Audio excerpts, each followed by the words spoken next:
જય જિનેન્દ્ર. હું હરેશ વોરા, રાજકોટ શાલીભદ્ર સરદારનગર સ્થાનકવાસી જૈન સંઘના પ્રમુખ અને પૂજ્ય ગુરુદેવ જનકમુનિ મહારાજ સાહેબ એટલે એક ખૂબ ઉપકારી, અમારા સંઘ ઉપર ઉપકારી અને મારા પરિવાર ઉપર પણ ખૂબ ઉપકારી એવા પૂજ્ય સંત આજે આપણા વચ્ચે નથી, પણ એના માટે એક બે શબ્દો બોલવાની જ્યારે મને ચંદ્રકાંતભાઈએ વાત કરી ત્યારે હું એટલું ચોક્કસ કહું કે પૂજ્ય ગુરુદેવ જનકમુનિ મહારાજ સાહેબ એ મારા પરિવારના એક એવા, ખબર નથી, મારી બાને સુશીલા માં કહીને બોલાવતા. અને જ્યારે એ નવા દીક્ષા લઈને કદાચ આવ્યા હશે રાજકોટમાં, ત્યારે અમે જૂના ઘરે રહેતા પ્રહલાદ રોડ ઉપર, અને ત્યાંથી મોટો સંઘ નજીક હતો. તો ત્યારે એમનું ખૂબ કદાચ ખ્યાલ રાખ્યો હતો એવું મને ગુરુદેવે વાત કરેલી, જેથી કરીને હંમેશા સુશીલામાં કહેતા. અને વ્યાખ્યાનમાં પણ મને પૂછે કે સુશીલામાં આવી ગયા ને કે નથી આવ્યા, એનું પૂરતું ધ્યાન હોય. અને વ્યાખ્યાન પત્યા પછી મારે બાએ ગુરુદેવના દર્શન કરવા જવાના, એના આશીર્વાદ લેવા જવાના. અને ત્યારબાદ પાછું ગુરુદેવ હંમેશા જ્યારે રાજકોટમાં આવે ત્યારે અમારા ઘરે અચૂક અમારા ઘરે આવતા અને અમારા ઘરે રોકાતા. જ્યારે એમને ઓપરેશન કરાવેલું ત્યારે ઓપરેશન કરાવી જેમાંથી અને આરામ કરવો હતો, તેને એમ કીધું કે મારે સુશીલા માના ઘરે જવું છે. અને અમારા ઘરે આવ્યા હતા અને અમારા ઘરે કદાચ એ વખતે 12 થી 13 દિવસ રોકાણા હતા.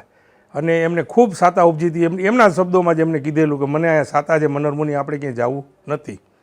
અને એવી જ રીતે હંમેશા જ્યારે ક્યારેય કાંઈ પણ અમારે જ્યારે ચાતુર્માસ હતું તો ચાતુર્માસ માટે અમે એમને જેતપુર વિનંતી કરવા ગયા હતા કે ગુરુદેવ આવતું ચાતુર્માસ અમને સરદારનગર સંઘને આપો. તો ગુરુદેવે મને એમ કીધું, મને કે ચાતુર્માસ તો આપું પણ તારે મારી હારે રહેવું પડશે. મેં કીધું ગુરુદેવ હારે જ હોય ને, એમાં શું હતું? મને કે એમ નહીં, તું મારી વાત સમજતો નથી. મેં તો તમે શું કહેવા માંગો? કયો. મને કે સવારથી સાંજ સુધી તારે મારી હારે રહેવું પડશે, દુકાને નહીં જવાય, જેવી આજ્ઞા ગુરુદેવ આપની. આપ કયો એટલે એમાં કંઈ બીજો સવાલ જ નથી, મેં કીધું. અને ખરેખર જ્યારે ચાતુર્માસ અમારે ત્યાં આવ્યા, અમારા ઘરેથી જ ચાતુર્માસ પ્રવેશ થયો, ભવ્યથી ભવ્ય પ્રવેશ થયો. અને જ્યારે ચાતુર્માસમાં સરદારનગર ઉપાશ્રય સંઘમાં બિરાજતા હતા ત્યારે સવારમાં અમારો નિત્ય નિયમ 6 થી 6:30 વાગે જવાનું. ગુરુદેવને એના રૂમમાંથી વ્યાખ્યાનમાં લઈ જાય, વ્યાખ્યાન હોલમાં, ત્યાં પ્રાર્થના ચાલતી હોય, પ્રાર્થના પૂરી થાય પછી માંગલિક કીએ, ત્યાર પછી જ્યારે ગોચરી આવે પાછો ગુરુદેવને અંદર રૂમમાં મૂકવા જવાના. અને અમારો ક્રમ પાછું જ ઘરે પાછું પૂછું ગુરુદેવને, ગુરુદેવ હવે જાઓ? તો કે હા, હવે ચા નાસ્તો કરીને આવજે. એટલે પાછું ચા નાસ્તો કરીને આવવાનું, વ્યાખ્યાનમાં બેસવાનું, બપોરે મહેમાન આવ્યા એને જમાડવાના. શું જમાડ્યા તો એ પણ પૂછે કે આજ તમે શું જમાડ્યા? આપણને તો પૂછે પણ મહેમાનને પાછા પૂછીને પાછું પાકું કરે કે બરાબર છે ને, એવું બધું. અને સાંજે છેક ગુરુદેવ પ્રતિક્રમણ માટે પ્રતિક્રમણ કરી અને સૂવે ત્યારે મને જવાની રજા. એવી રીતે આખું ચાતુર્માસ એમને આશીર્વાદથી થયું. પણ અંતિમ સમયે ખબર નહીં એમનું શું રાજકોટનું કે અમારા બધાની સાથેનું ઋણ પૂરું થતું હતું. તો છેલ્લે એમની તબિયત બગડી અને ધનતેરસને દિવસે રાત્રે સવારે 5 વાગે એની બગડી તબિયત. અને તબિયત બગડી, સવારે મનોરમુનિનો ફોન આવ્યો એટલે અમે એમને લઈને પહેલાં એજે હોસ્પિટલે ગયા. ત્યાં એમને કીધું કે આ તો કાર્ડિયક પ્રોબ્લેમ છે, એટલે અહીંયા નહીં, તમે એને સ્ટર્લિંગમાં લઈ જાઓ. એટલે તાત્કાલિક પછી અમે સ્ટર્લિંગમાં લઈ ગયા અને લગભગ 8 દિવસ સ્ટર્લિંગમાં રોકાણા. પણ પછી બધાનું કહેવાનું એમ થયું કે આપણે મુંબઈ લઈ જાય. અને મુંબઈ લઈને ગયા. અને મુંબઈ જે અહીંથી ગયા એ રાજકોટમાંથી જ એની અંતિમ વિદાય થઈ ગઈ. અને અમારા ઉપાશ્રયમાં પણ ચાતુર્માસ હતું. અને ચાતુર્માસ ન્યાય પણ ચિંતા કરે કે મને હોસ્પિટલમાં ICU બેડ ઉપર એમ કહેતા હતા કે મને ખબર, જો આપણે જે 65 યંત્રના જાપ કર્યા છે ને એમાં તને 5 લાખ રૂપિયા હજી ઘટે છે. મેં ગુરુદેવ જરાય ફિકર કરોમાં, હું બેઠો છું ને, હું સંઘને જરાય 1 પૈસો ઓછો નહીં થવા દઉં. સંઘને છેવટ કંઈથી નહીં હોય તો હું પૂરા કરી દઈશ. પણ કે ના, મારી જવાબદારી. અને એમને અમને પૈસા પૂરા બીજી રીતે મનોરમુનિ પાસેથી અમને મોકલાવી રહ્યા હતા. અને ત્યાં હોસ્પિટલમાં મુંબઈ ગયા ત્યારે પણ મને સાથે લઈ ગયા. મને પ્લેન આવ્યું હતું કે તારે સાથે આવવાનું છે. 1 સીટનું ઓછું આવ્યું, નાનું પ્લેન આવ્યું હતું. તો મને કે આપણે શું કરીશ? મેં કીધું ગુરુદેવ હું બીજી જ ફ્લાઇટમાં આવું છું. બીજી ફ્લાઇટમાં સાથોસાથ મુંબઈ પહોંચ્યો હતો એમની સાથે. અને જ્યાં સુધી મુંબઈ હોસ્પિટલમાં હતા ત્યારે હું ત્યાં મુંબઈ એમની સાથે હતો. ફક્ત મારે 10 દિવસ અમારા પૌત્રના મેરેજ હતા અને મારે આવવું પડ્યું હતું. પણ પાછી તરત પાછો ત્યાં એમની સાથે અંતિમ સમયે પણ હું એમની સાથે હતો.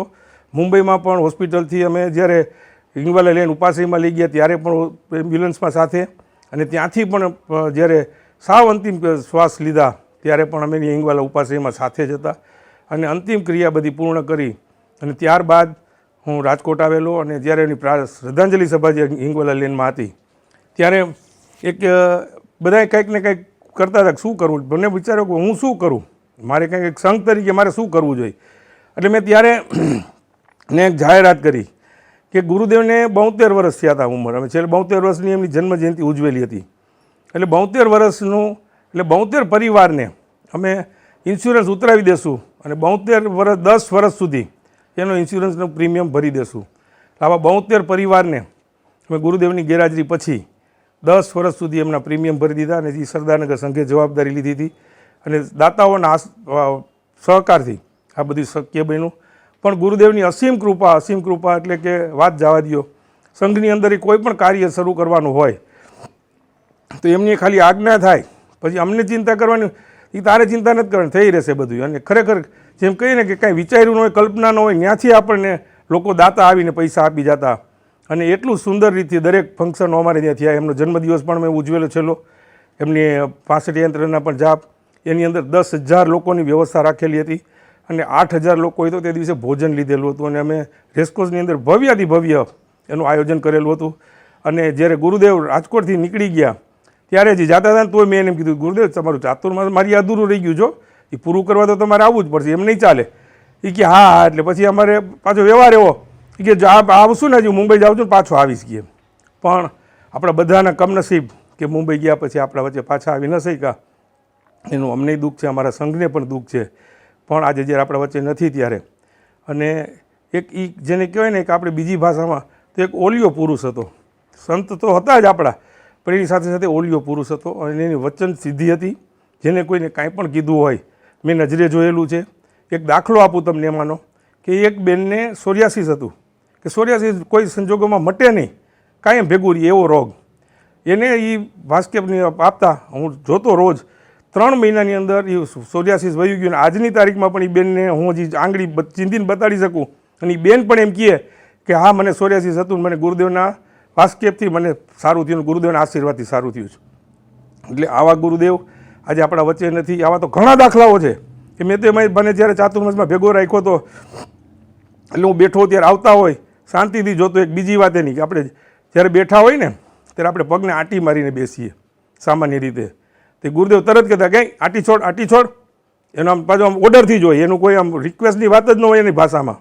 પણ એમાં પણ એમનો ખૂબ પ્રેમ હતો અને ખૂબ જ અમારા સંઘ ઉપર આશીર્વાદ વર્ષા છેલ્લે જાતા. અને અમને એનું ગૌરવ પણ છે અને દુઃખ પણ છે કે આપણા વચ્ચેથી આજે નથી. ત્યારે હું ફરીથી તેમને હાર્દિક શ્રદ્ધાંજલિ આપી વિરમું છું. જય જિનેન્દ્ર.